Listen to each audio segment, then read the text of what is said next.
ನಮಸ್ಕಾರ ಸ್ನೇಹಿತರೆ, ಎಲ್ಲರಿಗೂ ಸ್ಟಡಿ ರೇಸ್ ಕನ್ನಡ ಯೂಟ್ಯೂಬ್ ಚಾನಲ್ಗೆ ಸ್ವಾಗತ. ಸ್ನೇಹಿತರನ್ನ ಇವತ್ತಿನ ಒಂದು ವಿಡಿಯೋದಲ್ಲಿ ಜುಲೈ 14, 15 ಮತ್ತು 16 ಒಂದು ಕನ್ನಡ ಪೇಪರ್ನ ಸ್ಟಾರ್ಟ್ ಮಾಡೋಕ್ಕಿಂತ ಮುಂಚಿತವಾಗಿ ಯಾರಾದರೂ ನಮ್ಮ ಚಾನಲ್ಗೆ ಸಬ್ಸ್ಕ್ರೈಬ್ ಆಗಿಲ್ಲ ಅಂದರೆ ಚಾನಲ್ನ ಸಬ್ಸ್ಕ್ರೈಬ್ ಮಾಡಿ, ಶೇರ್ ಮಾಡಿ, ಲೈಕ್ ಮಾಡಿ ಮತ್ತು ಬೆಲ್ ಐಕನ್ನ ಕ್ಲಿಕ್ ಮಾಡಿ. ಬಿಕಾಸ್ ನಾವು ವಿಡಿಯೋ ಅಪ್ಲೋಡ್ ಮಾಡಿದಾಗ ನಿಮಗೆ ಬೇಗನೆ ನೋಟಿಫಿಕೇಶನ್ ಬರುತ್ತೆ. ನೋಡಿ, ನಿನ್ನೆ ಜುಲೈ 14, 15, 16 ಕರೆಂಟ್ ಅಫೇರ್ಸನ್ನು ಡಿಸ್ಕಷನ್ ಅಂತ ಹೆಡ್ಡಿಂಗ್ ಹಾಕಿದ್ದೀವಿ. ಮತ್ತು ಜೊತೆಗೆ ನಿಮಗೆ ಏನು ಮಾಡಿದ್ದೀವಿ ಅಂದರೆ ಅಲ್ಲಿ ನಾವು ಒಂದು ರೀಸೆಂಟಾಗಿ ನಡೆದಿರ್ತಕ್ಕಂಥ ಒಂದು KA ಎಕ್ಸಾಮಿನೇಷನ್ ಕಂಡಕ್ಟರ್ ಹುದ್ದೆಗಳಿಗೆ ಮತ್ತು FDA ಹುದ್ದೆಗಳಿಗೆ ಏನು ಎಕ್ಸಾಮಿನೇಷನ್ ನಡೆದಿತ್ತು, ಸೊ ಎಷ್ಟು ಕ್ವಶನ್ಗಳು ಬಂದಿದ್ದು, ಯಾವ ಥರ ಪ್ರಶ್ನೆಯನ್ನು ಕೇಳಿದ್ದೇನೆ ಅಂತಕ್ಕಂಥದ್ದು ಪ್ರೂಫ್ ಸಮೇತ ಆ ವಿಡಿಯೋದಲ್ಲಿ ನಿಮಗೆ ತೋರಿಸಿದ್ದೀವಿ. ಬಟ್ ಅವತ್ತೇನಾಗಿತ್ತಂದರೆ ಆ ವಿಡಿಯೋದಲ್ಲಿ ನಿಮಗೆ ಕರೆಂಟ್ ಅಫೇರ್ಸನ್ನು ಡಿಸ್ಕಷನ್ ಮಾಡೋಕ್ಕಾಗಿರಲಿಲ್ಲ. ಸೊ ಇವತ್ತಿನ ಕ್ಲಾಸಲ್ಲಿ ನಾವು ಡಿಸ್ಕಷನ್ ಮಾಡೋಣ. ನೋಡಿ, ಮೊದಲನೇ ಪ್ರಶ್ನೆ ಅಂತ ಕೇಳಿದ್ರೆ 2024ರ Wimbledon grand slam tennis tourney ಮಹಿಳಾ ಸಿಂಗಲ್ ಚಾಂಪಿಯನ್ ಯಾರು ಅಂತ ಪ್ರಶ್ನೆಯನ್ನು ಕೇಳಿದ್ದಾರೆ. ಅದಕ್ಕೆ ಸರಿಯಾಗಿರ್ತಕ್ಕಂಥ ಉತ್ತರ ಯಾವುದಂದರೆ ದಟ್ ಈಸ್ ಮೊದಲನೇ ಆಪ್ಷನ್ನು ಯಾರಂದರೆ ಕ್ರಿಜಿಸ್ಕೋವಾ. ಇದಕ್ಕೆ ಸರಿಯಾಗಿರ್ತಕ್ಕಂಥ ಉತ್ತರವಾಗಿದೆ. ಬಹಳ ಇಂಪಾರ್ಟೆಂಟ್ ಆಗಿರ್ತಕ್ಕಂಥ ಪ್ರಶ್ನೆ ನೋಡಿ, ಅರ್ಥ ಆಯ್ತಾ? ನಿಮ್ಮ ಮುಂದೆ ಬರ್ತಕ್ಕಂಥ ಎಕ್ಸಾಮಿನೇಷನ್ನು ಅದಾಯ್ತಾ, ಯಾವುದೇ ಎಕ್ಸಾಮಿನೇಷನ್ ಆಗಲಿ, KPSC ಆಗಿರಲಿ, KE ಆಗಿರಲಿ, ಅಥವಾ ನಿಮಗೆ ಸ್ಟೇಟ್ ಎಕ್ಸಾಮಿನೇಷನ್ ಆಗಿರಲಿ ಮತ್ತು ಸೆಂಟ್ರಲ್ ಗೌರ್ಮೆಂಟ್ ಎಕ್ಸಾಮಿನೇಷನ್, ಎಲ್ಲ ಎಕ್ಸಾಮಿನೇಷನ್ ದೃಷ್ಟಿಯಿಂದಾಗಿ ಈ 4 ಗ್ರ್ಯಾಂಡ್ ಸ್ಲ್ಯಾಮ್ಸ್ಗಳು ಪ್ರತಿ ವರ್ಷ ನ್ಯೂಸಲ್ಲಿ ಇರ್ತಾವೆ. ಆ ಒಂದು 4 ಗ್ರ್ಯಾಂಡ್ ಸ್ಲ್ಯಾಮ್ಗಳ ಪುರುಷರ ವಿಭಾಗದಲ್ಲಿ ಮತ್ತು ಮಹಿಳೆಯರ ವಿಭಾಗದಲ್ಲಿ ಗೆದ್ದವರು ನಮ್ಮ ಎಕ್ಸಾಮ್ ದೃಷ್ಟಿಯಿಂದಾಗಿ ಇಂಪಾರ್ಟೆಂಟ್ ಆಗುತ್ತೆ. ಸೊ ಇದ್ರ ಬಗ್ಗೆ ಡಿಸ್ಕಷನ್ ಮಾಡೋಣ. ನೋಡಿ, 2024ರ ಒಂದು ವಿಂಬಲ್ಡನ್ ಗ್ರ್ಯಾಂಡ್ ಸ್ಲಾಮ್ ಟೆನ್ನಿಸ್ ಟೂರ್ನಿಯ ಒಂದು ಮಹಿಳಾ ಸಿಂಗಲ್ಸ್ ಕಿರೀಟವನ್ನು ಚೆಕ್ ಗಣರಾಜ್ಯದ ತಾರೆ ಬಾರ್ಬೋರಾ ಕ್ರಿಜಿಕೋವಾ ಮುಡಿಗೇರಿಸಿಕೊಂಡಿದ್ದಾರೆ. ಆಯ್ತಾ, ಯಾರು ಗೆದ್ದಿದ್ದಾರೆ? ಕ್ರಿಜಿಕೋವಾ ಅಂತಕ್ಕಂಥವ್ರು ಗೆದ್ದುಕೊಂಡಿರ್ತಕ್ಕಂಥದ್ದು. ಯಾವ ಒಂದು ಟೆನ್ನಿಸ್ ಟೂರ್ನಿ ಇದು? ವಿಂಬಲ್ಡನ್. ಸೊ ವಿಂಬಲ್ಡನ್ ಅಂತಕ್ಕಂಥದ್ದು ಅತ್ಯಂತ ಹಳೆಯ ಗ್ರ್ಯಾಂಡ್ ಸ್ಲ್ಯಾಮ್. ಒಂದು ಗ್ರ್ಯಾಂಡ್ ಸ್ಲ್ಯಾಮ್ಗಳು ಏನಿದ್ದಾವೆ 4ರಲ್ಲಿ ಅತ್ಯಂತ ಹಳೆಯದು ಯಾವುದಂದರೆ ವಿಂಬಲ್ಡನ್ ಅಂತಕ್ಕಂಥದ್ದು. 2024ನೇ ಸಾಲಿನ ವಿಂಬಲ್ಡನ್ ಮಹಿಳೆಯರ ವಿಭಾಗದಲ್ಲಿ ಇವ್ರು ಗೆದ್ದುಕೊಂಡಿದ್ದಾರೆ. ಇನ್ನು ಕ್ರಿಜಿಕೋವಾ ಅವರು 2 ಬಾರಿ ಗ್ರ್ಯಾಂಡ್ ಸ್ಲ್ಯಾಮ್ ಟ್ರೋಫಿಯನ್ನು ಗೆದ್ದಿದ್ದಾರೆ. 2 ಬಾರಿ ಇದನ್ನು ಗೆದ್ದಿದ್ದಾರೆ. 2021ರಲ್ಲಿ ಫ್ರೆಂಚ್ ಓಪನ್ ಗೆಲ್ಲುವ ಮೂಲಕ ಮೊದಲ ಬಾರಿ ಗ್ರ್ಯಾಂಡ್ ಸ್ಲಾಮ್ ಸಾಧನೆಯನ್ನು ಮಾಡಿದರು. ಯಾರು? ಕ್ರಿಜಿಕೋವಾ ಅಂತಕ್ಕಂಥವ್ರು. ಇವರು ಜಗ್ ಗಣರಾಜ್ಯ ಅಂತಕ್ಕಂಥದ್ದು ಗೊತ್ತಿರಬೇಕು ನಿಮ್ಮ ಎಕ್ಸಾಮ್ ದೃಷ್ಟಿಯಿಂದಾಗಿ. ಯಾಕಂದರೆ ಕೆಲವೊಂದು ಬಾರಿ ಏನು ಮಾಡ್ತಾರೆ, ಮಹಿಳೆಯರು ಕೊಡ್ತಾರೆ, ಆ ಮುಂದ್ಗಡೆ ಏನು ಮಾಡ್ತಾರೆ, ಅವರ ದೇಶಗಳನ್ನು ಕೊಡ್ತಾರೆ. ಸೊ ಯಾವುದು ಸರಿಯಾಗಿದೆ ತಪ್ಪಾಗಿದೆ ಅಂತ ಪ್ರಶ್ನೆಯನ್ನು ಕೇಳ್ಬೋದು, ಅಥವಾ ಡೈರೆಕ್ಟಾಗಿ ಪ್ರಶ್ನೆ ಕೇಳ್ಬೋದು, ಅಥವಾ ಹಿನ್ನೆಲೆ ಇನ್ಫಾರ್ಮೇಷನು ನಿಮಗೆ ಅತ್ಯಂತ ಹೊಸದು ಯಾವುದು, ಅತ್ಯಂತ ಹಳೆಯದು ಯಾವುದು, ಮೊದಲು ಸ್ಟಾರ್ಟ್ ಆಗೋದು ಯಾವುದು, ನೋಡಿ ಇವೆಲ್ಲ ನಾವು ಪ್ರೀವಿಯಸ್ ಕ್ಲಾಸಲ್ಲಿ ಡಿಸ್ಕಷನ್ ಮಾಡಿದ್ದೀವಿ. ಅದಕ್ಕೆ ನಾನು ಈಗ ಎತ್ಕೊಂಡಿಲ್ಲ ಅದನ್ನು. 3 ವರ್ಷ ಬಳಿಕ 2024ರಲ್ಲಿ ಮತ್ತೊಂದು ಗ್ರ್ಯಾಂಡ್ ಸ್ಲಾಮನ್ನು ಗೆದ್ದಿದ್ದರು. ಅರ್ಥ, 2024ರಲ್ಲಿ ಏನು ಮಾಡಿದರೆ ಮತ್ತೆ ಗೆದ್ದುಕೊಂಡಿದ್ದಾರೆ. ಒಟ್ಟಾರೆಯಾಗಿ 3 ವರ್ಷದ ನಂತರ ಇದನ್ನು ಗೆದ್ದುಕೊಂಡಿದ್ದಾರೆ. 2024ರಲ್ಲಿ ಅದು ಯಾವುದಂದರೆ ವಿಂಬಲ್ಡನ್ ಗ್ರ್ಯಾಂಡ್ ಸ್ಲಾಮ್ ಅಂತಕ್ಕಂಥದ್ದು. ಇನ್ನು ವಿಂಬಲ್ಡನ್ನಲ್ಲಿ ಸತತ 7ನೇ ವರ್ಷ ಹೊಸ ಚಾಂಪಿಯನ್ ಆಗಿದ್ದಾರೆ ಇವರು. ಮಹಿಳಾ ಸಿಂಗಲ್ಸ್ನಲ್ಲಿ ಸತತ 7ನೇ ಬಾರಿಯೂ ವಿಂಬಲ್ಡನ್ ಹೊಸ ಚಾಂಪಿಯನ್ಗೆ ಸಾಕ್ಷಿಯಾಗಿದೆ. ಅಂದರೆ ಹೊಸದಾಗಿ ಗೆದ್ದುಕೊಂಡಿದ್ದಾರೆ, ಹಳೆಯವರು ಗೆದ್ದಿಲ್ಲ. ಸತತ 7 ಬಾರಿ. 2015-16ರಲ್ಲಿ ಸೆರೆನಾ ವಿಲಿಯಮ್ಸ್ ಸತತ 2 ಬಾರಿ ಟ್ರೋಫಿ ಗೆದ್ದಿದ್ದಾರೆ. ಅದೇ ಲಾಸ್ಟ್ ಆಗಿತ್ತು. ಅದಾದಮೇಲೆ ನೆಕ್ಸ್ಟ್ 7 ವರ್ಷ ತಗೊಂಡಾಗ ಏನಂದರೆ ಹಳೆ ಗೆದ್ದವರು ಕಂಟಿನ್ಯೂಸ್ 2 ಕಾನ್ಸಿಕ್ಯೂಟಿವ್ ಟೈಮ್ಸಲ್ಲಿ ಗೆದ್ದಿಲ್ಲ, ಹೊಸದಾಗಿ ಗೆಲ್ತಾ ಬಂದಿದ್ದಾರೆ. ಯಾವುದು? ವಿಂಬಲ್ಡನ್ ಅಂತಕ್ಕಂಥದ್ದು. ಇದು ನಿಮಗೆ ಗೊತ್ತಿರಬೇಕು. ಎಕ್ಸಾಮಲ್ಲಿ ಡೈರೆಕ್ಟಾಗಿ ಪ್ರಶ್ನೆಯನ್ನು ಕೇಳ್ಬೋದು. ಇನ್ನು ಯಾರು ನಮ್ಮ ಮ್ಯಾಗ್ಝಿನ್ಸ್ಗಳನ್ನು ತೊಗೊಂಡಿಲ್ಲ, ಯಾರಿಗೆ ನಿಮಗೆ ಇನ್ನೂ ಸಿಕ್ಕಿಲ್ಲ, ಯಾರಿಗೆ ನಿಮಗೆ ಕ್ಲಾಸ್ ಕೇಳೋಕ್ಕಾಗ್ತಾ ಇಲ್ಲ, ಯಾರು ನಿಮಗೆ ಬೇಗನೆ ನೀವು ಎಕ್ಸಾಮ್ ದೃಷ್ಟಿಯಿಂದಾಗಿ ಮ್ಯಾಗ್ಝಿನ್ಸ್ಗಳನ್ನು ಬೇಗನೆ ಮುಗಿಸ್ಬೇಕು, ಅವರ ದೃಷ್ಟಿಯಿಂದಾಗಿ ನಿಮಗೆ ಒಂದು ಪ್ರಾಕ್ಟೀಸ್ MCQs ಮತ್ತು 1 ಲೈನರ್ಸು ಮತ್ತು ಕ್ಲಾಸನ್ನು ಮಾಡ್ತೀವಿ. ಎಲ್ಲ ಕಂಟೆಂಟನ್ನು ಸಿಗುತ್ತೆ. 1 ಮಂತ್ಗೆ 40 ಆಗುತ್ತೆ. 2023 ಜಾನ್ ಟು ಜೂನ್ 2024ರವರೆಗೆ 720 ಆಗುತ್ತೆ. 2022 ಜಾನ್ ಟು ಜೂನ್ 2024ರವರೆಗೆ 200 ಆಗುತ್ತೆ. ಡಿಸ್ಕೌಂಟ್ ಆಗಿ 1100 ಸಿಗುತ್ತೆ. ಯಾರು ನೀವು ಗ್ರೂಪ್ C, ಗ್ರೂಪ್ B ಓದ್ತಾ ಇದ್ದೀರಿ, ಅಥವಾ BA ಓದ್ತಾ ಇದ್ದೀರಿ, PDO ಓದ್ತಾ ಇದ್ರಿ, ಈ ಸಬ್ಸ್ಕ್ರಿಪ್ಷನ್ ತೊಗೊಳ್ಳಿ. ಯಾರು KS ಓದ್ತಾ ಇದ್ರಿ, ಇದು ತೊಗೊಳ್ಳಿ. ಐದರ PhonePe, Google pay, Paytm, BPay ಮುಖಾಂತರ ನಂಬರ್ಗೆ ಪೇ ಮಾಡೋದನ್ನು ವಾಟ್ಸಪ್ಪಲ್ಲಿ ಪೇಮೆಂಟ್ ಮಾಡೋ ಸ್ಕ್ರೀನ್ಶಾಟ್ ಕಳಿಸ್ರೆ ನಮ್ಮ ನೋಟ್ಸ್ಗಳನ್ನು ತಮಗೆ ಸಾಫ್ಟ್ ಫಾರ್ಮ್ಯಾಟ್ ಅಥವಾ PDF ಫಾರ್ಮ್ಯಾಟಲ್ಲಿ ನಾವು ಕಳಿಸ್ತೀವಿ. ಅರ್ಥ ಆಯ್ತಾ? ನಾನು ನಿಮಗೆ ಪ್ರತಿ ಕ್ಲಾಸಲ್ಲಿ ಹೇಳಿದ್ದೀನಿ. ಅರ್ಥ, ಕೆಲವರಿಗೆ ಅನಿಸ್ಬೋದು ಸರ್ ಏನು ಸರ್ ಕಂಟಿನ್ಯೂಸ್ ಹೇಳ್ತೀರಂತ. ಆಯಿತಾ? ನೋಡಿ, 1.5 ಇಯರ್ ಅಥವಾ 1.5 ವರ್ಷದ ಕರೆಂಟ್ ಅಫೇರ್ಸ್ ನೀವು ಓದಬೇಕು ಅಂತ ಹೇಳಿದ್ದೆ ನಾನು ಗ್ರೂಪ್ C ಅಥವಾ ಗ್ರೂಪ್ Bಗೆ. ನೋಡಿದ್ರಾ, ಕಳೆದ ಒಂದು FDA ಎಕ್ಸಾಮಿನೇಷನ್ ನಡೆದಿತ್ತು. ಸೊ ಅದರಲ್ಲಿ 1.5 ವರ್ಷದ ಕರೆಂಟ್ ಅಫೇರ್ಸ್ ಕೇಳಿದ್ದಾರೆ. ಸೊ ನೀವು ಎಷ್ಟು ಹಳೆಯ ಕರೆಂಟ್ ಅಫೇರ್ಸನ್ನು ಓದ್ತೀರಿ, ಎಷ್ಟು ನೀವು ಟಚಪ್ಪಲ್ಲಿ ಇರ್ತೀರಿ, ಎಕ್ಸಾಮಲ್ಲಿ ನಿಮಗೆ ಏನು ಸಿಗುತ್ತೆ, ಅದು ಬಹಳ ಬೆನಿಫಿಟ್ ಸಿಗುತ್ತೆ. ಕೇವಲ ಕರೆಂಟ್ ಅಫೇರ್ಸ್ ಓದೋದ್ರಿಂದ ನಿಮಗೆ ಕರೆಂಟ್ ಅಫೇರ್ಸ್ ಕವರ್ ಆಗಲ್ಲ, ಸ್ಟ್ಯಾಟಿಕ್ಕು ಕೂಡ ಕವರ್ ಆಗುತ್ತೆ. ನೋಡಿ, ನೆಕ್ಸ್ಟ್ ಪ್ರಶ್ನೆ ಕೇಳಿದರೆ ಭಾಳ ಇಂಪಾರ್ಟೆಂಟ್ ಇದು. 2023-24ನೇ ಆರ್ಥಿಕ ವರ್ಷದ ಸುಸ್ಥಿರ ಅಭಿವೃದ್ಧಿ ಗುರಿ ಭಾರತ ಸೂಚ್ಯಾಂಕದಲ್ಲಿ ಕರ್ನಾಟಕದ ಸ್ಥಾನ ಎಷ್ಟು ಅಂತ ಪ್ರಶ್ನೆಯನ್ನು ಕೇಳಿದ್ದಾರೆ. ಅದಕ್ಕೆ ಸರಿಯಾಗಿರ್ತಕ್ಕಂಥ ಉತ್ತರ ಯಾವುದಂದರೆ ದಟ್ ಈಸ್ 5ನೇ ಸ್ಥಾನ ಇದಕ್ಕೆ ಸರಿಯಾಗಿರ್ತಕ್ಕಂಥ ಉತ್ತರವಾಗಿದೆ. ಬಹಳ ಇಂಪಾರ್ಟೆಂಟ್ ಆಗಿರ್ತಕ್ಕಂಥ ಪ್ರಶ್ನೆ ಇದು. ಆಯಿತಾ? ಸಸ್ಟೈನೇಬಲ್ ಡೆವಲಪ್ಮೆಂಟ್ ಗೋಲ್ಸ್ ಆಯಿತಾ. ನಿಮಗೆ ಈಗಾಗಲೇ ನಾನು ಪ್ರೀವಿಯಸ್ ಕ್ಲಾಸಲ್ಲಿ ಸಸ್ಟನೇಬಲ್ ಡೆವಲಪ್ಮೆಂಟ್ ಅಂದ್ರೇನು, ಸಸ್ಟನೇಬಲ್ ಡೆವಲಪ್ಮೆಂಟು ಯಾವ ಕಮಿಷನ್ ಆಧಾರದ ಮೇಲೆ ಫಸ್ಟ್ ಇದು ಸ್ಟಾರ್ಟ್ ಮಾಡಲಾಯಿತು, ಆಮೇಲೆ ಟೋಟಲ್ ಸಸ್ಟನೇಬಲ್ ಗೋಲ್ಸ್ಗಳು ಎಷ್ಟಿದ್ದಾವೆ, ಆಮೇಲೆ ಇದರ ಒಂದು ಸಸ್ಟನೇಬಲ್ ಡೆವಲಪ್ಮೆಂಟ್ ಗೋಲ್ಸ್ಗಳ ಒಂದು ಟಾರ್ಗೆಟ್ ಏನು, ಆಮೇಲೆ ತದನಂತರದಲ್ಲಿ ಇದರ ಸೂಚಕಗಳೆಷ್ಟು, ಇಂಡಿಕೇಟರ್ಸ್ ಎಷ್ಟಿದ್ದಾವೆ, ಮಿಲೇನಿಯಂ ಗೋಲ್ಸ್ಗೂ ಮತ್ತು ಇದಕ್ಕೆ ಏನು ವ್ಯತ್ಯಾಸ, we already discussed in previous class multiple times. ಅರ್ಥಾಯ್ತಾ. ಸೊ ಇವತ್ತಿನ ಕ್ಲಾಸಲ್ಲಿ ನಾವೇನು ಮಾಡೋಣ ಅಂದರೆ ನ್ಯೂಸ್ ಕಾಂಟೆಕ್ಸ್ಟಲ್ಲಿ ಏನಿದೆ ಅಂತಕ್ಕಂಥ ಬಗ್ಗೆ ಡಿಸ್ಕಷನ್ ಮಾಡೋಣ. ಇನ್ನು ನೀತಿ ಆಯೋಗದ ಬಗ್ಗೆ ಅಂತಲೂ ಕೂಡ ನಾನು ನಿಮಗೆ ಸುಮಾರು ಇದೇ ವರ್ಷದಲ್ಲಿ 2 ರಿಂದ 3 ಬಾರಿ ಡಿಸ್ಕಷನ್ ಮಾಡಿರ್ಬೋದು. ಸೊ ಈಗ ಏನಂದರೆ ಇವತ್ತು ಕ್ಲಾಸಲ್ಲಿ ಕಂಟಿನ್ಯೂಸ್ ಏನು ಮಾಡೋಣ ಅಂದರೆ ಒಂದು ಹೊಸ ಇನೋವೇಷನ್ ಏನಂದರೆ, ನಿಮಗೆ ಒಂದು ಹಳೆ ಕಂಟೆಂಟ್ ಕೊಟ್ಟಿದ್ರೆ ಆ ಕಂಟೆಂಟನ್ನು ಭಾಳ ರಿಪೀಟ್ ಮಾಡೋದು ಬೇಡ. ಆಯಿತಾ. ಅದಕ್ಕೆ ನಿಮಗೆ ಏನು ಹೇಳ್ತೀನಿ ಅಂದರೆ ಕಂಟಿನ್ಯೂಸ್ ಕ್ಲಾಸನ್ನು ಕೇಳಿ. ಉತ್ತರಾಖಂಡ್ ಕೇರಳ ಮುಂಚೂಣಿ ನೀತಿ ಆಯೋಗದ ಸುಸ್ಥಿರ ಅಭಿವೃದ್ಧಿ ಗುರಿ ಸೂಚ್ಯಂಕ 2023-24 ಅಂತ ನ್ಯೂಸ್ ಪೇಪರಲ್ಲಿ ಆರ್ಟಿಕಲ್ ಕಾಣಿಸ್ಕೊಂಡಾಗ ಸೊ ಇದ್ರ ಮೇಲೆ ಪ್ರಶ್ನೆ ಕೇಳಲಾಗಿದೆ. ಇದರ ಕುರಿತು ಡಿಸ್ಕಷನ್ ಮಾಡೋಣ ನೋಡಿ.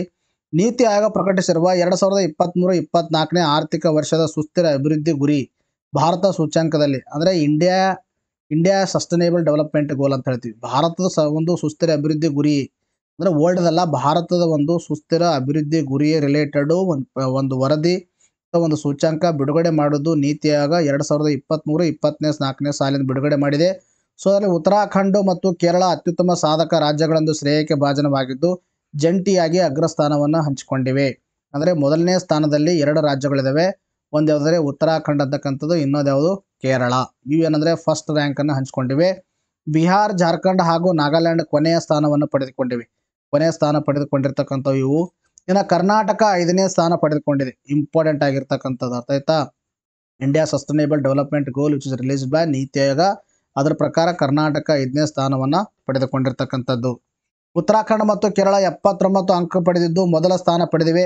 ತಮಿಳುನಾಡು 78 ಅಂಕಗಳನ್ನು ಪಡೆಯುವ ಮುಖಾಂತರ 2ನೇ ಸ್ಥಾನದಲ್ಲಿದೆ ನೋಡಿ. ತಮಿಳುನಾಡು 2ನೇ ಸ್ಥಾನದಲ್ಲಿದೆ. ಇನ್ನು 77 ಅಂಕಗಳು ಪಡೆದಿರುವ ಗೋವಾ ಮತ್ತು ಹಿಮಾಚಲ ಪ್ರದೇಶವು ಜಂಟಿಯಾಗಿ 3ನೇ ಸ್ಥಾನವನ್ನು ಪಡೆದುಕೊಂಡಿವೆ. 76 ಅಂಕ ಗಳಿಸಿರುವ ಪಂಜಾಬ್ ಮತ್ತು ಸಿಕ್ಕಿಂ ಜಂಟಿಯಾಗಿ 4ನೇ ಸ್ಥಾನವನ್ನು ಹೊಂದಿದರೆ 75 ಅಂಕ ಪಡೆದಿರುವ ಕರ್ನಾಟಕ 5ನೇ ಸ್ಥಾನವನ್ನು ಪಡೆದುಕೊಂಡಿದೆ. ಇಂಪಾರ್ಟೆಂಟ್ ಗೊತ್ತಿರಬೇಕು. ಆರೋಹಣ ಅವರೋಹಣ ಕೇಳಿದಾಗ ಫಸ್ಟ್ನೇ ಸ್ಥಾನದಲ್ಲಿ ಉತ್ತರಾಖಂಡ ಮತ್ತು ಕೇರಳ 2 ಸ್ಟೇಟ್ ಇದ್ದಾವೆ. 2ನೇ ಸ್ಥಾನದಲ್ಲಿ ತಮಿಳುನಾಡಿದೆ. ಇನ್ನು ಮೂರನೇ ಸ್ಥಾನದಲ್ಲಿ ಗೋವಾ ಮತ್ತು ಹಿಮಾಚಲ ಪ್ರದೇಶ ಇದ್ದಾವೆ. 4ನೇ ಸ್ಥಾನದಲ್ಲಿ ಪಂಜಾಬ್ ಮತ್ತು ಸಿಕ್ಕಿಂ ಇದ್ದಾವೆ. ಇನ್ನು 5ನೇ ಸ್ಥಾನದಲ್ಲಿ Karnataka. Very important for your upcoming examinations. ಇನ್ನು SDG ಭಾರತ ಸೂಚ್ಯಂಕವು ವಿಶ್ವಸಂಸ್ಥೆ ನಿಗದಿಪಡಿಸಿರುವ SDG ಕಡೆಗೆ ಭಾರತದ ಒಂದು ಪ್ರಗತಿಯನ್ನು ಅಳೆಯಲು ಮತ್ತು ಟ್ರ್ಯಾಕ್ ಮಾಡಲು ನೀತಿ ಆಯೋಗ ಅಭಿವೃದ್ಧಿಪಡಿಸಿರುವ ಒಂದು ಸಾಧನವಾಗಿದೆ. ಅಥವಾ ಸಸ್ಟನೇಬಲ್ ಡೆವಲಪ್ಮೆಂಟ್ ಗೋಲ್ ಅಂತ ಏನು ಒಂದು ವಿಶ್ವಸಂಸ್ಥೆ ಹಾಕ್ಕೊಂಡಿದೆ 2030 ವೇಳೆಗೆ ಏನು ಒಂದು ಟಾರ್ಗೆಟನ್ನು ಹಾಕ್ಕೊಂಡಿದೆ. ಸೊ ಆ ಒಂದು ಸಸ್ಟನೇಬಲ್ ಡೆವಲಪ್ಮೆಂಟ್ ಗೋಲ್ ಗುರಿಯನ್ನು ಮುಟ್ಟುವಲ್ಲಿ ಕರ್ನಾಟಕದ ಒಂದು ಪ್ರಗತಿ ಯಾವ ಥರ ಇದೆ ಅನ್ನೋದ್ರ ಬಗ್ಗೆ ಒಂದು ಟ್ರ್ಯಾಕ್ ಮಾಡಲು, ಅಂದರೆ ಕರ್ನಾಟಕದ ಪ್ರಗತಿ ಯಾವ ಥರ ಸಾಗ್ತಾ ಇದೆ, ಭಾರತ ಪ್ರಗತಿ ಯಾವ ಥರ ಸಾಗ್ತಾ ಇದೆ ಅನ್ನುವನ್ನು ತಿಳಿಸಲು ಈ ಒಂದು ಸಸ್ಟನೇಬಲ್ ಡೆವಲಪ್ಮೆಂಟ್ ಗೋಲ್ ಇಂಡೆಕ್ಸನ್ನು ಬಿಡುಗಡೆ ಮಾಡುತ್ತೆ. ಇನ್ನು ರಾಷ್ಟ್ರೀಯ ಸೂಚಕಗಳ ಚೌಕಟ್ಟಿಗೆ ಜೋಡಿಸಲಾದ 113 ಸೂಚಕಗಳನ್ನು ಬಳಸಿಕೊಂಡು ರಾಷ್ಟ್ರೀಯ ಪ್ರಗತಿಯನ್ನು ಅಳೆಯಲಾಗುತ್ತೆ. ಆಯ್ತಾ. ಟೋಟಲು 113 ಇಂಡಿಕೇಟರ್ಸನ್ನು ಬಳಸ್ಕೊಂಡ್ಬಿಟ್ಟು ಈ ಸೂಚ್ಯಾಂಕವನ್ನು ಬಿಡುಗಡೆ ಮಾಡುತ್ತೆ. ಯಾವುದು ಬಿಡುಗಡೆ ಮಾಡುತ್ತಾ? NITI Aayog. This is a very important information. ಅರ್ಥಾಯ್ತಾ. ಇನ್ನು ನೀತಿ ಆಯೋಗದ ಬಗ್ಗೆ ನಾನು ಸುಮಾರು ಬಾರಿ ಡಿಸ್ಕಷನ್ ಮಾಡಿದ್ದೀನಿ. ಸೊ ಒಂದು ಬಾರಿ ನೋಡಿ, NITI Aayog national institution for transforming India ಅಂತ ಹೇಳ್ತೀವಿ. ಯೋಜನಾ ಆಯೋಗದ ಬದಲಿಗೆ ಸ್ಥಾಪನೆಯಾಗಿದೆ 2015 ಜನವರಿ 1ರಂದು. 2019 ಸ್ಥಾಪಿಸಲಾದ ಯೋಜನಾ ಆಯೋಗದ ಬದಲಿಗೆ ಇದನ್ನು ಸ್ಥಾಪನೆ ಮಾಡಲಾಗಿದೆ. ಮುಖ್ಯ ಕಾರ್ಯನಿರ್ವಾಹಕಾಧಿಕಾರಿ BVR ಸುಬ್ರಹ್ಮಣ್ಯನ್ ಇದ್ದಾರೆ. ಇದರ ಪ್ರಧಾನ ಕಚೇರಿ ನವದೆಹಲಿಯಲ್ಲಿದೆ. ಇದರ ಅಧ್ಯಕ್ಷ ಯಾರಂದರೆ ಪ್ರಧಾನಮಂತ್ರಿ ಆಗಿರ್ತಾರ. ಆಯ್ತಾ. ಗೊತ್ತಿಲ್ಲ, ನಾನು ಪ್ರೀವಿಯಸ್ ಕ್ಲಾಸಲ್ಲಿ ಭಾಳ ಬಾರಿ ಹೇಳಿದ್ದೀನಿ ಇದು. ಬಡತನ ನಿರ್ಮೂಲನೆ, ಆರ್ಥಿಕ ಬೆಳವಣಿಗೆ, ಹವಾಮಾನ ಬದಲಾವಣೆ ತಡೆ ಮತ್ತು ಪರಿಸರ ಸಂರಕ್ಷಣೆ ಸಂಬಂಧ ರೂಪಿಸಿರುವ ಕ್ರಮಗಳಿಂದಾಗಿ ಬೆಳವಣಿಗೆ ಸಾಧ್ಯವಾಗಿದೆ ಎಂದು ನೀತಿ ಆಯೋಗ ವರದಿ ತಿಳಿಸಿದೆ. ಆಯ್ತಾ. ನೀತಿ ಆಯೋಗ ತಿಳಿಸಿರ್ತಕ್ಕಂಥದ್ದು ಇದು. ಇದರಲ್ಲಿ India sustainable development goal index ಅಲ್ಲಿ ನೋಡಿ. ನೆಕ್ಸ್ಟ್ ಪ್ರಶ್ನೆ ಕೇಳಿದರೆ 2024 ಕೋಪಾ ಅಮೆರಿಕ ಕಿರೀಟ ಗೆದ್ದ ತಂಡ ಯಾವುದು ಅಂತ ಪ್ರಶ್ನೆಯನ್ನು ಕೇಳಿದರೆ ಅದಕ್ಕೆ ಸರಿಯಾಗಿರ್ತಕ್ಕಂಥ ಉತ್ತರ ಯಾವುದಂದರೆ ಅರ್ಜೆಂಟೀನಾ ಇದಕ್ಕೆ ಸರಿಯಾಗಿರ್ತಕ್ಕಂಥ ಉತ್ತರವಾಗಿದೆ. 2ನೇ ಆಪ್ಷನ್ನು. ಅದ್ರ ಬಗ್ಗೆ ಡಿಸ್ಕಷನ್ ಮಾಡೋಣ ನೋಡಿ. ಅರ್ಜೆಂಟೀನಾ ತಂಡವು ಕೋಪಾ ಅಮೆರಿಕಾ ಫುಟ್ಬಾಲ್ ಚಾಂಪಿಯನ್ಶಿಪ್ನಲ್ಲಿ ದಾಖಲೆಯ 16ನೇ ಬಾರಿ ಚಾಂಪಿಯನ್ ಆಗಿ ಹೊರಹೊಮ್ಮಿದೆ. ಆಯ್ತಾ.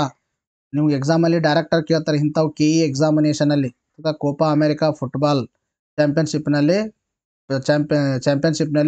ಒಂದು ಚಾಂಪಿಯನ್ ಆಗಿರ್ತಕ್ಕಂಥ ತಂಡ ಯಾವುದಂದರೆ ಅರ್ಜೆಂಟೀನಾ ಆಗಿದೆ. ಇದು 16ನೇ ಬಾರಿಯಾಗಿದೆ.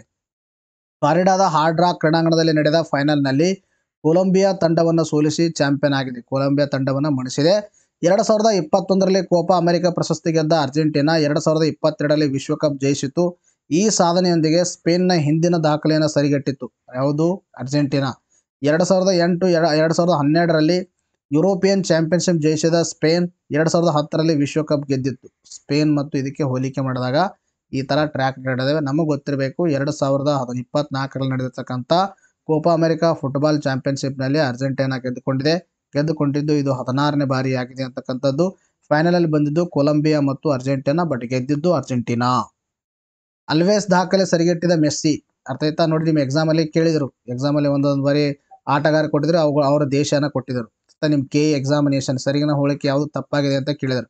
ನಾನು ಅದಕ್ಕೆ ಹೇಳ್ತೀನಿ, ನೀವು ಕರೆಂಟ್ ಅಫೇರ್ಸನ್ನು ಓದೋದ್ರಿಂದ ಆ ಥರ ಪ್ರಶ್ನೆಗಳು ಕೂಡ ಕವರ್ ಆಗುತ್ತೆ. 2024ರ ಕೋಪಾ ಅಮೆರಿಕ ಕಿರೀಟ ಗೆದ್ದ ನಂತರ ಅರ್ಜೆಂಟೀನಾ ತಂಡದ ನಾಯಕ ಲಿಯೋನೆಲ್ ಮೆಸ್ಸಿ 45ನೇ ಟ್ರೋಫಿ ಗೆದ್ದು ಸಾಧನೆ ಮಾಡಿದರು. ಇದರೊಂದಿಗೆ ಫುಟ್ಬಾಲ್ ಇತಿಹಾಸದಲ್ಲಿ ಅತ್ಯಧಿಕ ಟ್ರೋಫಿ ಗೆದ್ದಿದ್ದ ಬ್ರೆಜಿಲ್ನ ಡ್ಯಾನಿ ಅಲ್ವೇಸ್ ಅವರ ಒಂದು ದಾಖಲೆಯನ್ನು ಸರಿಗಟ್ಟಿದ್ದಾರೆ. ನೋಡ್ರಿ, ಇದು ಇಂಪಾರ್ಟೆಂಟ್ ಆಗುತ್ತೆ. ಅತಿ ಹೆಚ್ಚು ಟ್ರೋಫಿ ಗೆದ್ದ ಒಂದು ಫುಟ್ಬಾಲ್ ಆಟಗಾರ ಯಾರಂದ್ರೆ ಲಿಯೋನೆಲ್ ಮೆಸ್ಸಿ. ಎಷ್ಟು ಬಾರಿ? 45 ಬಾರಿ ಟ್ರೋಫಿಯನ್ನು ಗೆದ್ದು ಸಾಧನೆಯನ್ನು ಮಾಡಿದ್ದಾರೆ ಇವರು. ನೋಡಿ, ನೆಕ್ಸ್ಟ್ ಕ್ವಶ್ಚನ್ ಕೇಳಿದ್ರೆ 2024ರ ವಿಂಬಲ್ಡನ್ ಟೆನ್ನಿಸ್ ಟೂರ್ನಿಯ ಪುರುಷರ ಸಿಂಗಲ್ಸ್ನ ಚಾಂಪಿಯನ್ ಯಾರು ಅಂತ ಪ್ರಶ್ನೆಯನ್ನು ಕೇಳಿದ್ದಾರೆ. ಅದಕ್ಕೆ ಸರಿಯಾಗಿರ್ತಕ್ಕಂಥ ಉತ್ತರ 3ನೇ ಆಪ್ಷನ್ ಅಲ್ಕರಾಜ್ ಇದಕ್ಕೆ ಸರಿಯಾಗಿರ್ತಕ್ಕಂಥ ಉತ್ತರವಾಗಿದೆ.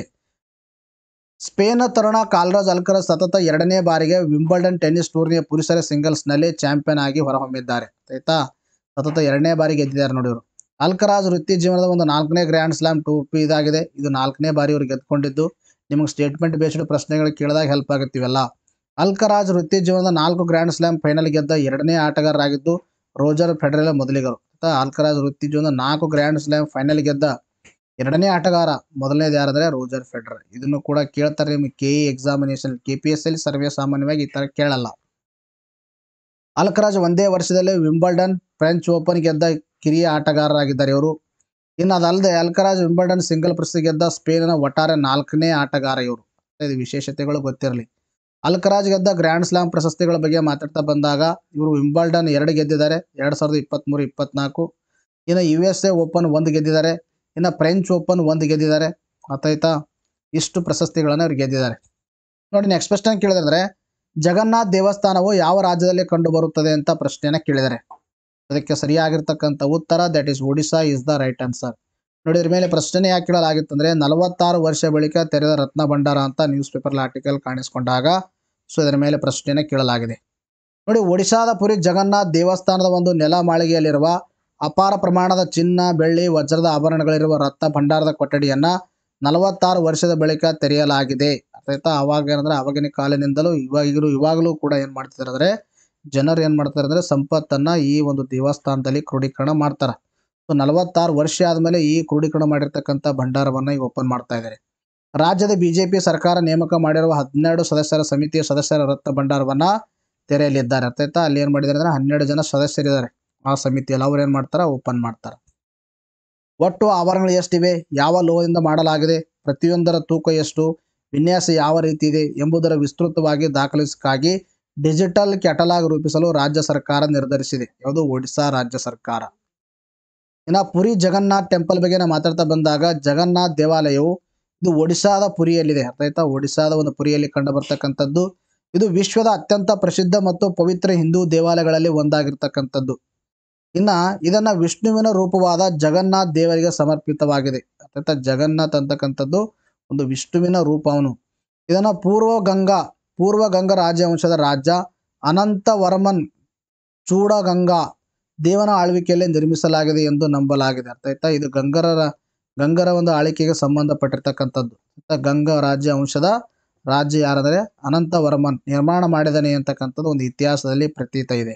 ಎಲ್ಲಿ ಕಂಡು ಬರುತ್ತೆ, ಯಾರಿಗೆ ಸಂಬಂಧಪಟ್ಟಿದೆ, ಯಾವ ಒಂದು ದೇವರಿಗೆ ಅರ್ಪಿತವಾಗಿರ್ತಕ್ಕಂಥದ್ದು, ಯಾರು ನಿರ್ಮಾಣ ಮಾಡಿದ್ದಾರೆ ಮತ್ತು ಯಾಕೆ ನ್ಯೂಸ್ ಅಲ್ಲಿತ್ತು, ಎಷ್ಟು ಗೊತ್ತಿರಲಿ. ದೇವಾಲಯವನ್ನ ಇವಾನಿಕ್ ತೀರ್ಥ ಎಂದು ಕರೆಯಲಾಗುತ್ತದೆ. ಇದಕ್ಕೆ ಇಂಪಾರ್ಟೆಂಟ್. ಇದನ್ನು ಜಗನ್ನಾಥ್ ದೇವಾಲಯವು ಒಡಿಶಾ ಪ್ರದೇಶದಲ್ಲಿ ಪ್ರಚಲಿತದಲ್ಲಿರುವ ಕಳಿಂಗ ವಾಸ್ತುಶಿಲ್ಪಿಯ ಒಂದು ಗಮನಾರ್ಹ ಉದಾಹರಣೆಯಾಗಿದೆ. ಆಯ್ತಾ? ಇದು ಒಂದು ಕಳಿಂಗ ವಾಸ್ತುಶೈಲಿಯ ಒಂದು ಗಮನಾರ್ಹ ಉದಾಹರಣೆ. ಇದು ಯಾವುದು? ಜಗನ್ನಾಥ್ ಪುರಿ ಟೆಂಪಲ್. ನೋಡಿ, ನೆಕ್ಸ್ಟ್ ಕ್ವಶ್ಚನ್ ಕೇಳಿದ್ರೆ ಇತ್ತೀಚೆಗೆ ಯಾವ ರಾಜ್ಯ ಸರ್ಕಾರವು ಮುಖ್ಯಮಂತ್ರಿ ಮಾಜಿ ಲಡ್ಕಿ ಬಹಿನ್ ಯೋಜನೆ 2024 ಆರಂಭಿಸಿದೆ ಅಂತ ಪ್ರಶ್ನೆ ಕೇಳಿದರೆ ಅದಕ್ಕೆ ಸರಿಯಾಗಿರ್ತಕ್ಕಂಥ ಉತ್ತರ ಮೂರನೇ option Maharashtra is the right answer. ನೋಡಿ, ಮಹಾರಾಷ್ಟ್ರ ಸರ್ಕಾರವು ಮಹಿಳೆಯರಲ್ಲಿ ಆರ್ಥಿಕ ಸ್ವಾತಂತ್ರ್ಯವನ್ನು ಉತ್ತೇಜಿಸಲು ಮಹಾರಾಷ್ಟ್ರ ಸರ್ಕಾರವು ಮುಖ್ಯಮಂತ್ರಿ ಮಾಜಿ ಲಡ್ಕಿ ಬಹನ್ ಯೋಜನೆ ಮುಖ್ಯಮಂತ್ರಿಗಳ ನನ್ನ ಪ್ರೀತಿಯ ಸಹೋದರಿ 2024 ಒಂದು ಉಪಕ್ರಮವನ್ನು ಪ್ರಾರಂಭಿಸಿದೆ, ಒಂದು ಸ್ಕೀಮನ್ನು ಪ್ರಾರಂಭಿಸಿದೆ. ಅರ್ಥ ಆಯ್ತಾ? ಹೆಂಗೆ ಕರ್ನಾಟಕದಲ್ಲಿ ಗೃಹಲಕ್ಷ್ಮಿ ಅಂತಿದೆ, ಸೊ ಅಲ್ಲಿ ಮಾಜಿ ಲಡ್ಕಿ ಬಹನ್ ಅಂತಕ್ಕಂಥದ್ದು ಅಲ್ಲಿ ಮಹಾರಾಷ್ಟ್ರ ಸರ್ಕಾರ ಜಾರಿಗೆ ತಂದಿರತಕ್ಕಂಥದ್ದು ಸೇಮ್ ಯೋಜನೆಗಳು. ಈ ಯೋಜನೆ ಅಡಿಯಲ್ಲಿ ರಾಜ್ಯ ಸರ್ಕಾರವು ಎಲ್ಲ ಮಹಿಳಾ ಫಲಾನುಭವಿಗಳಿಗೆ ತಿಂಗಳಿಗೆ 1500 ರೂಪಾಯಿಗಳನ್ನು ಆರ್ಥಿಕ ಸಹಾಯವನ್ನು ನೀಡುತ್ತದೆ. ಅರ್ಥ ಆಯ್ತಾ? ಇಲ್ಲಿ ಹೆಂಗೆ 2000 ನೀಡ್ತಾರ, ಅಲ್ಲಿ ತಿಂಗಳಿಗೆ ಎಷ್ಟಂದರೆ 1500 ರೂಪಾಯಿಗಳನ್ನು ನೀಡಲಾಗುತ್ತೆ. ಮಹಾರಾಷ್ಟ್ರದ ಮಹಿಳಾ ಮತ್ತು ಮಕ್ಕಳ ಅಭಿವೃದ್ಧಿ ಇಲಾಖೆಯು ಈ ಯೋಜನೆಯನ್ನು ಏನು ಮಾಡ್ತಾ ಇದೆ, ಇಂಪ್ಲಿಮೆಂಟೇಷನ್ ಮಾಡ್ತಾ ಇದೆ. ಇಂಪ್ಲಿಮೆಂಟಿಂಗ್ ಏಜೆನ್ಸಿ ಇದೆ. ಈ ಯೋಜನೆ ಅರ್ಹತೆ ಮಾನದಂಡಗಳು ಏನೇನಿದೆ ಅಂದರೆ ಅರ್ಜಿದಾರರು 21ರಿಂದ 65 ವರ್ಷ ವಯಸ್ಸಾಗಿರಬೇಕು, ಅವರು ಮಹಿಳೆಯರೇ ಆಗಿರಬೇಕು. ಅರ್ಜಿದಾರರು ಸಕ್ರಿಯ ಬ್ಯಾಂಕ್ ಖಾತೆಯನ್ನು ಹೊಂದಿರಬೇಕು. ಇನ್ನು ಕೃಷಿ, ಸ್ವ ಉದ್ಯೋಗಿ ಅಥವಾ ಇತರ ಒಂದು ಸಂಬಳಿತರ ಕೆಲಸದಲ್ಲಿ ತೊಡಗಿರುವ ಮಹಿಳೆಯರು ಅರ್ಜಿ ಸಲ್ಲಿಸಬಹುದು. ಇವರು ಕೂಡ ಹಾಕ್ಬೋದು. ಅರ್ಜಿದಾರರು ಮಹಾರಾಷ್ಟ್ರದ ಒಂದು ಖಾಯಂ ನಿವಾಸಿಯಾಗಿರಬೇಕು. ಇವೇನೆಂದರೆ ಅಲ್ಲಿರ್ತಕ್ಕಂಥ ಮಾನದಂಡಗಳು. ಬಟ್ ಇವು ನಿಮಗೆ ಎಕ್ಸಾಮಲ್ಲಿ ಕೇಳಲ್ಲ. ಡೈರೆಕ್ಟಾಗಿ ಏನು ಕೇಳ್ಬೋದು ಅಂದರೆ ಎಷ್ಟು ಹಣ ಕೊಡ್ತಾರ, ಯಾವ ರಾಜ್ಯ ಸರ್ಕಾರ ಜಾರಿಗೆ ತಂದಿದೆ ಅಂತ ಕೇಳ್ಬೋದು. ಮಹಿಳಾ ಫಲಾನುಭವಿಗಳ ಕುಟುಂಬದ ವಾರ್ಷಿಕ ಆದಾಯ ಇಷ್ಟು ಮೀರುವಂತಿಲ್ಲ. ಅರ್ಜಿದಾರರು ಇತರ ಸರ್ಕಾರಿ ಹಣಕಾಸು ಯೋಜನೆಗಳ ಮೂಲಕ 1500ಕ್ಕಿಂತ ಹೆಚ್ಚು ಪಡೆದರೆ ಅರ್ಹರಾಗಿರುವುದಿಲ್ಲ. ಅವ್ರೇನಾದರೂ ಅರ್ಜಿದಾರ ಇತರ ಸರ್ಕಾರಿ ಹಣಕಾಸು ಯೋಜನೆಗಳು ಅಲ್ಲಿ ಏನಾದರೂ 1500ಕ್ಕಿಂತ ಹೆಚ್ಚಿಗೆ ಏನಾದರೂ ಪಡ್ಕೊಂಡಿದ್ದಾರೆ ಅವ್ರು ಏನಾದರೆ ಈ ಯೋಜನೆ ಅಡಿಯಲ್ಲಿ ಅರ್ಹರಾಗಲ್ಲ ಅಂತಕ್ಕಂಥ ಇನ್ಫಾರ್ಮೇಷನ್. ಎಸ್, ನೆಕ್ಸ್ಟ್ ನೋಡಿ ನೆಕ್ಸ್ಟ್ ಪ್ರಶ್ನೆ ಕೇಳಿದ್ರೆ, ಇತ್ತೀಚೆಗೆ ಸುಪ್ರೀಂ ಕೋರ್ಟ್ನ ನ್ಯಾಯಾಧೀಶರಾಗಿ ನೇಮಕಗೊಂಡ ನ್ಯಾಯಮೂರ್ತಿ ಎನ್ ಕೋಟೇಶ್ವರ್ ಸಿಂಗ್ ಅವರು ಯಾವ ರಾಜ್ಯದವರು ಅಂತ ಪ್ರಶ್ನೆಯನ್ನು ಕೇಳಿದ್ದಾರೆ. ಅದಕ್ಕೆ ಸರಿಯಾಗಿರ್ತಕ್ಕಂಥ ಉತ್ತರ Manipur is the right answer. ನೋಡಿ, ರಾಷ್ಟ್ರಪತಿ ದ್ರೌಪದಿ ಮುರ್ಮು ಅವರು ನ್ಯಾಯಮೂರ್ತಿ ಎನ್ ಕೋಟೇಶ್ವರ್ ಸಿಂಗ್ ಮತ್ತು ನ್ಯಾಯಮೂರ್ತಿ ಆರ್ ಮಹದೇವನ್ ಅವರನ್ನು ಸುಪ್ರೀಂ ಕೋರ್ಟ್ನ ನ್ಯಾಯಾಧೀಶರಾಗಿ ನೇಮಕ ಮಾಡಿದ್ದಾರೆ. ಸುಪ್ರೀಂ ಕೋರ್ಟ್ನ ನ್ಯಾಯಾಧೀಶರನ್ನ ರಾಷ್ಟ್ರಪತಿಯವರು ನೇಮಕ ಮಾಡ್ತಾರ. ಅವರು ಏಜ್ ಎಷ್ಟಿರಬೇಕು, ಅವರಿಗೆ ಅರ್ಹತೆ ಏನು, ಯಾರು ಒಂದು ಪ್ರಮಾಣ ವಚನ ಬೋಧಿಸ್ತಾರ, ಎಷ್ಟನೇ article, we already discussion in multiple class. ಸುಮಾರು ಬಾರಿ ನಾನು ಡಿಸ್ಕಷನ್ ಮಾಡಿದ್ದೀನಿ. ಅರ್ಥ ಆಯ್ತಾ? ಈ ಎರಡು ನ್ಯಾಯಮೂರ್ತಿಗಳ ನೇಮಕದಿಂದ ಸುಪ್ರೀಂ ಕೋರ್ಟ್ ಮುಖ್ಯ ನ್ಯಾಯಮೂರ್ತಿಗಳು DY ಚಂದ್ರಚೂಡ ಸೇರಿದಂತೆ ಪ್ರಸ್ತುತ 34 ನ್ಯಾಯಾಧೀಶರ ಬಲವನ್ನು ಹೊಂದಿದೆ, including CJI, chief justice of India. ನ್ಯಾಯಮೂರ್ತಿ ಎನ್ ಕೋಟೇಶ್ವರ್ ಸಿಂಗ್ ಅವರು ಮಣಿಪುರದಿಂದ ಸುಪ್ರೀಂ ಕೋರ್ಟ್ಗೆ ಏರಿದ ಮೊದಲ ನ್ಯಾಯಾಧೀಶರಾಗಿದ್ದಾರೆ. ಇಂಪಾರ್ಟೆಂಟ್ ಆಗಿರ್ತಕ್ಕಂಥದ್ದು. ಈ ಥರ ಪ್ರಶ್ನೆಗಳು ನಿಮ್ಮ KE ಎಕ್ಸಾಮಿನೇಷನಲ್ಲಿ ಕೇಳ್ತಾರೆ. ನೋಡಿ, ನೆಕ್ಸ್ಟ್ ಪ್ರಶ್ನೆ ಕೇಳಿದ್ರೆ, ಅಂತಾರಾಷ್ಟ್ರೀಯ ಹಣಕಾಸು ನಿಧಿ ವ್ಯವಸ್ಥಾಪಕ ನಿರ್ದೇಶಕರಾಗಿ ನೇಮಕಗೊಂಡವರು ಯಾರು ಅಂತ ಪ್ರಶ್ನೆ ಕೇಳಿದ್ದಾರೆ. ಸೊ ಇದರ ಅರ್ಥ ಏನಂದರೆ ಮರು ನೇಮಕ ಆಗ್ತಾ ಇದ್ದಾರೆ. ಯಾರಂದರೆ ಕ್ರಿಸ್ಟಲಿನಾ ಜಾರ್ಜಿ ಇದಕ್ಕೆ ಸರಿಯಾಗಿರ್ತಕ್ಕಂಥ ಉತ್ತರವಾಗಿದೆ. ಕ್ರಿಸ್ಟಲಿನಾ ಜಾರ್ಜಿ ಅವರು 2024 ಅಕ್ಟೋಬರ್ 1ರಿಂದ ಪ್ರಾರಂಭವಾಗುವ 5 ವರ್ಷಗಳ ಅವಧಿಗೆ ಅಂತಾರಾಷ್ಟ್ರೀಯ ಹಣಕಾಸು ನಿಧಿಯ ವ್ಯವಸ್ಥಾಪಕ ನಿರ್ದೇಶಕರಾಗಿ ಮರು ನೇಮಕವಾಗಿದ್ದಾರೆ, ಮ್ಯಾನೇಜಿಂಗ್ ಡೈರೆಕ್ಟರ್ ಆಗಿ. ಗೊತ್ತಾಯ್ತಾ? ಮೊದಲು ಕೂಡ ಇವರೇ ಇದ್ದರು. ಕ್ರಿಸ್ಟಲಿನಾ ಜಾರ್ಜಿ ಅವರು 2024 ಅಕ್ಟೋಬರ್ಗೆ ಇವ್ರದ್ದು ಏನಾಗುತ್ತೆ, ಮುಗಿಯುತ್ತೆ. ಸೊ ಅಕ್ಟೋಬರ್ 1ರಂದು ಮತ್ತೆ ಮುಂದಿನ 5 ವರ್ಷಕ್ಕೆ ಇವರೇ ಆಯ್ಕೆಯಾಗಿದ್ದಾರೆ. ಮತ್ತೆ ಹೊಳ್ಳಿ ಯಾವ್ದಾರೆ ಕ್ರಿಸ್ಟಲಿನಾ ಜಾರ್ಜಿ ಅವರು. ನಾ IMF ಬಗ್ಗೆ ಎಷ್ಟು ಬಾರಿ ಹೇಳಿದ್ದೀನಿ ಅಂದರೆ ನಾನು ಒಂದು ಮಿನಿಮಮ್ 10 ಬಾರಿ ಹೇಳಿರ್ಬೋದು. ಅರ್ಥ ಆಯ್ತಾ? ಬಟ್ ಎನಿಹಾವ್ ಒಂದು ಬಾರಿ ಡಿಸ್ಕಷನ್ ಮಾಡೋಣ. ಇಂಟರ್ನ್ಯಾಷನಲ್ ಮಾನಿಟರಿ ಫಂಡ್ ಅಂತ ಹೇಳ್ತೀವಿ, ಅಂತಾರಾಷ್ಟ್ರೀಯ ಹಣಕಾಸು ನಿಧಿ ಅಂತ ಹೇಳ್ತೀವಿ. ಈ IMF ರಚನೆಯು 1944 ಬ್ರಿಟನ್ ವುಡ್ಸ್ ಸಮ್ಮೇಳನದಲ್ಲಿ. ಅರ್ಥ ಆಯ್ತಾ? ಬ್ರಿಟನ್ ವುಡ್ಸ್ ಟ್ವೀನ್ಸ್ ಅಂತ ಕರಿತೀವಿ. ಬ್ರಿಟನ್ ವುಡ್ ಟ್ವೀನ್ಸ್ ಅಂದರೆ IMF ಮತ್ತು ವರ್ಲ್ಡ್ ಬ್ಯಾಂಕ್. 1944ರಲ್ಲಿ ಈ ಬ್ರಿಟನ್ ಸಮ್ಮೇಳನ ಮೂಲಕ ಸ್ಥಾಪನೆ ಆಗಿರ್ತಕ್ಕಂಥದ್ದು. ಇದು 1945 ಡಿಸೆಂಬರ್ 27ರಂದು ಕಾರ್ಯಾಚರಣೆಗೆ ಬಂದಿತ್ತು ಮತ್ತು ಇಂದು 189 ಸದಸ್ಯ ರಾಷ್ಟ್ರಗಳನ್ನು ಒಳಗೊಂಡಿರುವ ಅಂತಾರಾಷ್ಟ್ರೀಯ ಸಂಸ್ಥೆಯಾಗಿದೆ. ಇದು ಇತರ ದೇಶಗಳಿಗೆ ಸಾಲ ಕೊಡೋ ಮುಖಾಂತರ ಅಲ್ಲಿ ಬ್ಯಾಲೆನ್ಸ್ ಆಫ್ ಪೇಮೆಂಟ್ ಸಮಸ್ಯೆಯನ್ನು ಬಗೆಹರಿಸುತ್ತೆ. ಸೊ ಇದರಲ್ಲಿ ಏನಂದರೆ ಒಂದು ಸ್ಪೆಷಲ್ ಡ್ರಾಯಿಂಗ್ ರೈಟ್ಸ್ ಅಂತಕ್ಕಂಥ ಇದೆ, SDR ಅಂತಕ್ಕಂಥದ್ದು. ಅರ್ಥ ಇದ್ರ ಮುಖಾಂತರ ಅಂದರೆ ಇದರ ಮುಖಾಂತರ ಅಲ್ಲಿ ಪ್ರತಿಯೊಂದು ರಾಷ್ಟ್ರಗಳು ಹಕ್ಕನ್ನು ಹೊಂದಿರ್ತಾವೆ. ಅವರಿಗೆ ಒಂದು ಬ್ಯಾಲೆನ್ಸ್ ಆಫ್ ಪೇಮೆಂಟನ್ನು ನಿವಾರಣೆ ಮಾಡೋಕೆ ಏನು ಮಾಡ್ತಂದ್ರೆ ಸಾಲವನ್ನು ಕೊಡುತ್ತೆ. ವಾಷಿಂಗ್ಟನ್ DC ಪ್ರಧಾನ ಕಚೇರಿಯನ್ನು ಹೊಂದಿದೆ. ಇದು ಯಾವುದು? International monetary fund. ಇದರ ಗುರಿಗಳೇನೆಂದರೆ ವಿತ್ತೀಯ ಸಹಕಾರವನ್ನು ಉತ್ತೇಜಿಸುವುದು, ಆರ್ಥಿಕ ಸ್ಥಿರತೆಯನ್ನು ಭದ್ರಪಡಿಸುವುದು, ಪ್ರಪಂಚದಾದ್ಯಂತ ಅಂತಾರಾಷ್ಟ್ರೀಯ ವ್ಯಾಪಾರ, ಉದ್ಯೋಗ ಮತ್ತು ಆರ್ಥಿಕ ಬೆಳವಣಿಗೆ ಸುಗಮಗೊಳಿಸುವುದು ಇದರ ಒಂದು ಉದ್ದೇಶವಾಗಿರ್ತಕ್ಕಂಥದ್ದು. ಯಾವುದು? ಈ ಒಂದು ಇಂಟರ್ನ್ಯಾಷನಲ್ ಮಾನಿಟರಿ ಫಂಡ್. ನೋಡಿ, ನೆಕ್ಸ್ಟ್ ಪ್ರಶ್ನೆ, ಒಂದು ವಿಜ್ಞಾನ ಒಂದು ಉತ್ಪನ್ನ ಕಾರ್ಯಕ್ರಮ ಪ್ರಾರಂಭಿಸಿದ ಸಂಸ್ಥೆ ಯಾವುದು ಅಂತ ಪ್ರಶ್ನೆಯನ್ನು ಕೇಳಿದ್ದಾರೆ. ಅದಕ್ಕೆ ಸರಿಯಾಗಿರ್ತಕ್ಕಂಥ ಉತ್ತರ ಯಾವುದಂದರೆ ಎರಡನೇ ಆಪ್ಷನ್. ಆಯ್ತಾ? ಇದಕ್ಕೆ ಅಂದರೆ Indian council of agriculture research ICAR ಇದಕ್ಕೆ ಸರಿಯಾಗಿರ್ತಕ್ಕಂಥ ಉತ್ತರವಾಗಿದೆ. ನೋಡಿ, Indian council of agriculture research ಸಂಸ್ಥೆಯು ಒಂದು ವಿಜ್ಞಾನ ಒಂದು ಉತ್ಪನ್ನ ಕಾರ್ಯಕ್ರಮವನ್ನು ಜುಲೈ 16ರಂದು ಪ್ರಾರಂಭಿಸಿದೆ. ಎಕ್ಸಾಮಲ್ಲಿ ಕೇಳ್ತಾರೆ ನಿಮಗೆ ಡೈರೆಕ್ಟ್ ಆಗಿ. ಈ ಕಾರ್ಯಕ್ರಮವನ್ನು ಕೇಂದ್ರ ಕೃಷಿ ಸಚಿವ ಶಿವರಾಜ್ ಸಿಂಗ್ ಚೌಹಾಣ್ ಅವರು ಏನು ಮಾಡಿದ್ರು, ಉದ್ಘಾಟನೆಯನ್ನು ಮಾಡಿದ್ದಾರೆ.